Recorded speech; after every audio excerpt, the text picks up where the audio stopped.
So, moving to our next topic, that is the legacy of Mesopotamians. This topic is the last topic of the chapter और इस topic में हम बात करेंगे कि Mesopotamian civilisation जो इतना टाइम से हम पढ़ रहे हैं, क्यों है आखिर एनसीईआरटी को इतनी ज़रूरत पड़ी कि इतना 5000 बीसी में जो हुआ उन लोगों के बारे में आपको बताने क्या फ़र्क पड़ता है। उन्होंने ऊर था, उरूक था, मारी था, कौन से टाउन्स थे, how does it really matter. मतलब था ठीक है, 7000 साल पहले रहे होंगे 3 शहर, होगा थोड़ा बहुत टाउन प्लानिंग, रही होंगी कुछ प्रॉब्लम्स, हमें क्या करना है इससे। हमें तो भाई आज की प्रॉब्लम्स हमारे सामने इतनी बड़ी हैं कि ये तो बहुत ही छोटी छोटी बातें हैं।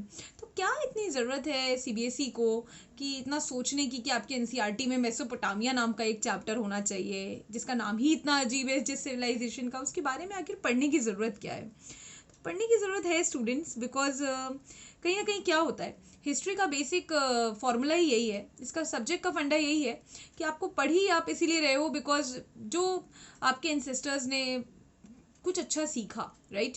बिकॉज आप जो भी चीज़ लाइफ में सीखते हो वो एक्सपीरियंस से सीखते हो, सही बात है। हम टीचर्स जो हैं गाइड कर सकते हैं, आपको बता सकते हैं कि हाँ ये सही है, हाँ ये गलत है। अब अगर आप हमारी बात सुनते हो, आपको पता है अगर हमने कहा कि ये गलत है, फिर भी आप चाहते हो कि नहीं चलो एक बार ट्राई करके देखते हैं, ट्राई करने में क्या जाता है, फिर आपको पता चल गया कि ओ हाँ टीचर्स तो सही कह रहे थे, तो गलत है। एंड तो एक ये तरीका होता है, मतलब एक होता है खुद के एक्सपीरियंस से सीखना, एक होता है दूसरों के एक्सपीरियंस से सीखना। अब सक्सेसफुल पर्सन में एंड एवरेज परफॉर्म करने वाले पर्सन में बेसिक डिफरेंस यही होता है बच्चों, कि जो सक्सेसफुल होता है वो अपने एक्सपीरियंसेस से सीखता ही है, वो दूसरों ने जो गलत किया है उससे भी सीख के उस गलती को ना दोहरा के आगे बढ़ जाता है। तो मेसोपोटामिया सिविलाइजेशन हमारे लिए सिर्फ इसलिए इम्पॉर्टेंट नहीं है क्योंकि ये चैप्टर में दिया है, एग्जाम में आ सकता है, पढ़ के पास होना है। It is also important because मेसोपोटामियंस ने दुनिया को वो चीज़ सिखाई है जिसको आज हम बहुत डेली लाइफ में बड़ा नॉर्मली यूज़ करते हैं।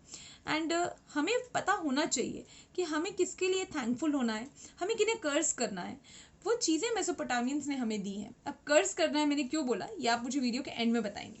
सो let us look at the legacy of Mesopotamians, what exactly Mesopotamians have given to the world, और क्या वो चीज़ें हैं जो उन्होंने हमसे सीखी, हमने उनसे सीखी, and still we are carrying their legacy forward and we are trying to build up forward.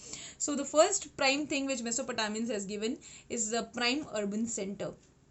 शायद मेसोपोटामियंस अगर टाउन्स डेवलप ना करते तो मे भी कोई अदर सिविलाइजेशन करती, बट टाउन डेवलप कैसा होना चाहिए, उसकी टाउन प्लानिंग कैसी होनी चाहिए, किस तरह से चीज़ें सिस्टमैटिक ऑर्डर में हो सकती हैं। तो क्योंकि मेसोपोटामियंस की टाउन प्लानिंग बहुत ही इरेगुलर थी, उर्ब की टाउन प्लानिंग हमने पढ़ी, बहुत ख़राब सी टाउन प्लानिंग थी। दैट इज़ द रीज़न कि शायद इंडस वैली के लोगों को समझ में आ गया होगा कि जब हम शहर बनाएंगे तो हम बहुत वेल प्लान टाउन बनाएंगे, राइट। तो शायद इसीलिए उन्होंने ऐसे टाउन्स बनाए हों।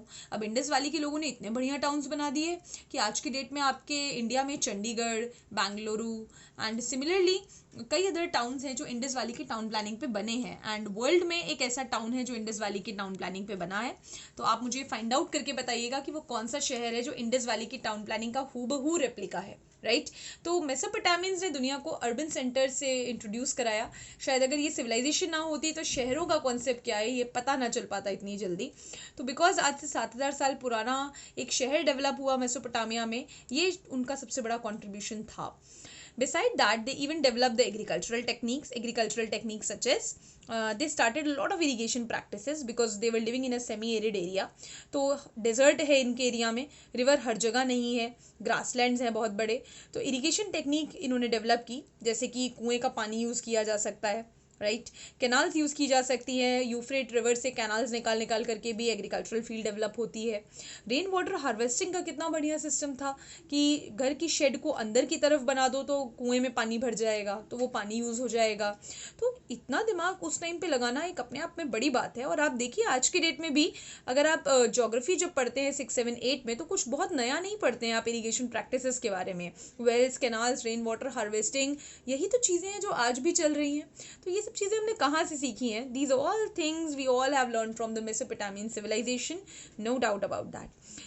Do you remember I told you in the last chapter that 5000 BCE ago wheel was invented by early humans. So these early humans were nobody else but the Mesopotamians. इन्होंने wheel को invent किया और wheel का invention सोचिए कितना बड़ा invention था अपने आप में। अगर व्हील नहीं होती तो पॉटरी नहीं होती, व्हील नहीं होती तो ट्रांसपोर्टेशन के कार्ड्स नहीं बनते। तो जो इतनी बेसिक चीज़ें, अगर पॉटरी डेवलप नहीं होती तो मेटल से बाद में पॉट्स कैसे बनते। तो आज ये जो आप प्लेटो व्लेटो में आराम से खाना खा रहे हैं बैठ करके, तो सोचिए उन सब का कॉन्सेप्ट का जनरेशन वो सब उस टेराकोटा की पॉटरी से हुआ। और वो टेराकोटा की पॉटरी इस बिना व्हील के बिल्कुल एग्जिस्ट नहीं कर सकती थी। तो कितना बेसिक सा टूल दिखने वाला एक पहिया बनाना, लेकिन वो पहिया कितना बड़ा रिवॉल्यूशन लेकर के आया।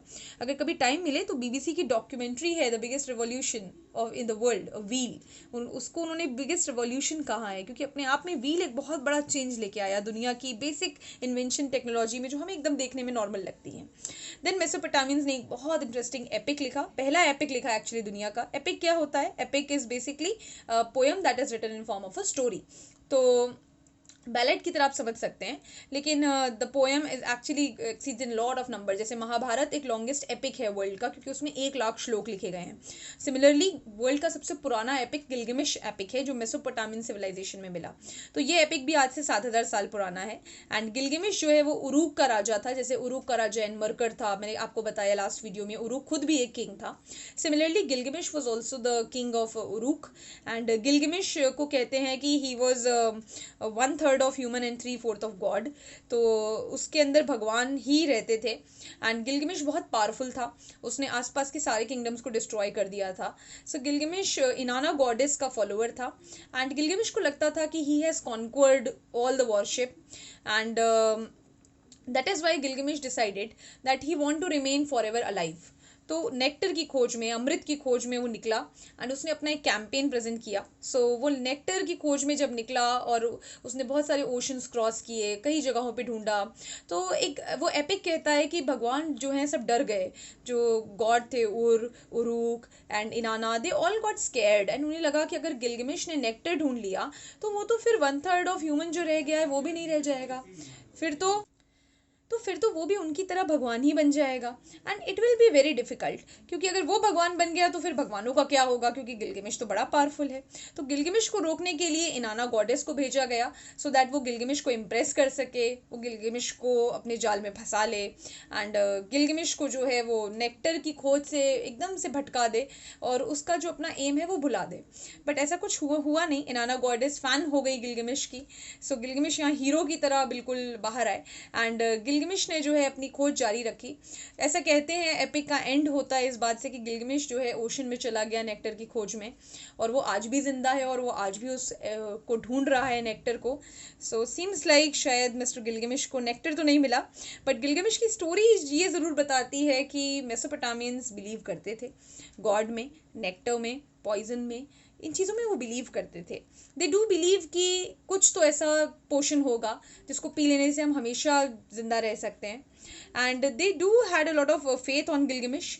सो ये एपिक बहुत सारी चीज़ें बताता है, अपने आप में बड़ी एक एडवेंचरस सी कहानी है गिलगमेश की। कभी मन करे तो सर्च करिएगा गिलगमेश की story. So it is interesting and nice to watch. So Mesopotamians ना होते तो शायद राइटिंग का ये नया जॉनर एपिक लिखना ये कभी पता नहीं चलता, right. So moving to the next contribution. तो जितने बच्चे मैथ्स को कोसते आए हैं क्लास 10 तक, किसने मैथ्स बनाई है? So now I am giving you a perfect answer for that. अगर आपको किसी को मन से कोसना हो तो वो मेसोपोटामियंस है, बिकॉज मल्टीप्लाई करना, डिवीजन करना, स्क्वायर निकालना, स्क्वायर रूट निकालना, ये सब मेसोपोटामियंस ने ही दुनिया को सिखाया है। हाँ, आप सोचते होंगे मैथ्स की बुक में तो जनरली ग्रीक लोगों के नाम लिखे होते हैं। सो ग्रीक्स ने एक्चुअली मेसोपोटामियंस की नॉलेज को ही यूज़ करके अपने अकाउंट्स लिखे हैं।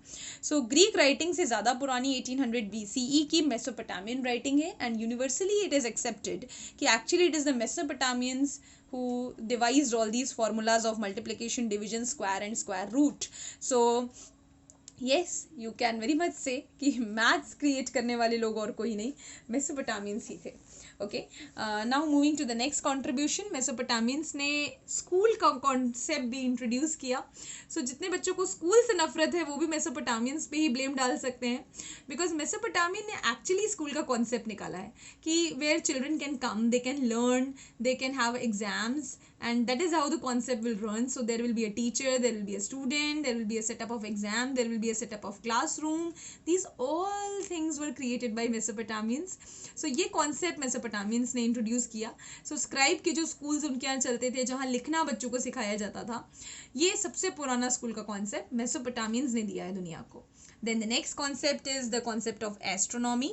So that is something interesting. Solar eclipse होता है, चांद में भी ग्रहण लगता है, सूर्य में भी लगता है, सो लूनर एक्लिप्स भी होता है. स्टार्स की पोजीशन क्या है, पोल स्टार की पोजीशन सबसे पहले मेसोपोटामियंस ने बताई है. अलग अलग कॉन्स्टिलेशन कौन कौन से हैं, ये सारी चीज़ें उन्होंने अपने क्ले टैबलेट्स में बनाई, जिसको पढ़ के बहुत ईजिली समझ में आता है कि okay these were people actually you are mathematicians and astronomers. So उस टाइम पर पे इतनी नॉलेज होना और क्ले टैबलेट में उनको लिख के निकालना. सो अगर ये लोग नहीं लिखते तो शायद बाद में ग्रीक्स जो है कुछ डिस्कवर नहीं करते, और जो आर्यंस हैं उन्होंने भी काफ़ी सारी चीज़ें लिखी. तो मे बी इट इज़ मेसोपोटामियंस जिन्होंने दुनिया को ये नॉलेज फॉरवर्ड की. द नेक्स्ट इंटरेस्टिंग थिंग जिसके लिए मेसोपोटामियंस को आप थैंक यू कह सकते हैं is the time frame. They actually are the people who divided the year into 12 months, जिस फॉर्मूला को हम आज भी फॉलो करते हैं. फेजेस ऑफ मून, मून के जो फेजेस होते हैं 6th-7th क्लास में आपने पढ़ा होगा, मून की वैक्सिंग, वैनिंग. तो अलग अलग जो फेज होते हैं, जैसे आपको हाफ मून दिखता है, क्वार्टर मून दिखता है, सो वो फेजेस को देख के ही उन्होंने ये फॉर्मूला डिवाइस किया कि एक महीने में 4 हफ्ते होते हैं. देन एक दिन में 24 घंटे as the movement of sunlight से उन्हें पता लगा. तो जैसे जैसे जंतर मंतर में सनलाइट के अकॉर्डिंग बताया जाता है अभी कितना बज रहा है, सिमिलरली ये फॉर्मूला मेसोपोटामियंस ने 7000 साल पहले डिराइव कर लिया था. And similarly there are 60 minutes in an hour. इतना मेसोपोटामियंस ने डिराइव किया, which later on the Greeks derive कि 1 minute also comprises of 60 seconds.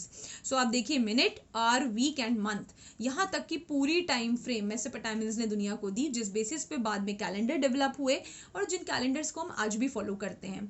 तो आज की डेट में जब हम कैलेंडर्स की बात करते हैं, जिस टाइम फ्रेम को इतना आसान से समझ लेते हैं, सोचिए उसको मेसोपोटामियंस ने उस टाइम पे डेवलप किया, right. And also Mesopotamians given the value of pi to the world. So they actually devise the formula जिसको डिराइव करने पर अगर आप कैलकुलेट करें तो एग्जैक्ट वैल्यू ऑफ पाई आती है. And that is what the interesting notion about the Mesopotamians is. So lot many things are there to thank Mesopotamians and to curse Mesopotamians also. So which one you want to curse and which one you want to thank is all up to you to decide. This is all, and that's all about the chapter, and I hope now you understand why were we actually studying about the Mesopotamian civilization, right? And some of you who are thinking कि ma'am तो फिर यही पहले पढ़ा दिया होता, उतना सारा क्यों पढ़ाया. वो जो है बस सोचिए बैठ करके घर में और इस वीडियो को देख करके आगे बढ़िए और चैप्टर को अच्छे से पढ़िए. And if there is any query please ask. Okay, thank you so much.